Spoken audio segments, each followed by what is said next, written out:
नमस्कार मैत्रिणींनो, कशा आहात? परमेश्वराची भक्ती करत राहा, खुश आणि आनंदी नक्कीच राहाल. तर मैत्रिणींनो, तुम्हाला नवरात्रीचा मी अजून एक सुंदर उपाय घेऊन आले आहे आणि तो सुद्धा शास्त्रोक्त आहे. आपले सप्तशती हा ग्रंथ इतका महान आहे हे तुम्हाला सगळ्यांना माहिती आहे. तुमच्यापैकी कित्येक जणांनी याचं पारायणसुद्धा केलं असेल. तर सप्तशती ग्रंथ हा समजा नवरात्रीच्या पहिल्या दिवसापासून रोज 2-2 अध्याय तुम्ही वाचा. पण त्याच्याबरोबरच 12वा अध्याय हा तुम्हाला रोज वाचायचा आहे. तर म्हणजे पहिले 2 अध्याय पहिल्या दिवशी वाचायचे, दुसऱ्या दिवशी पण 12वा अध्याय वाचायचा, पहिले 2 अध्याय वाचायचे. असं तुम्ही नवमीपर्यंत करा.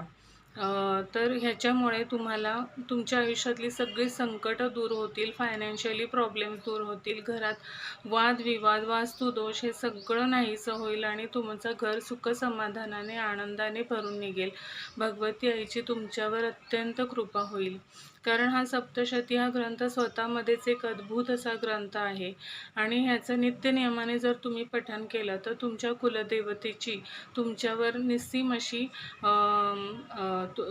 आशीर्वाद आईचा तुम्हाला लाभू शकतो. कृपा तुम्हाला निस्सीम अशी मिळू शकते आणि कुलदेवतेची कृपा असल्यावर आपल्या आयुष्यातले खूपसे प्रॉब्लेम दूर होतात. त्याच्यामुळे हा उपाय तुम्ही नक्की करा.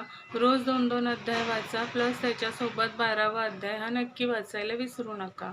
तर हा उपाय नक्की करा. नमस्कार.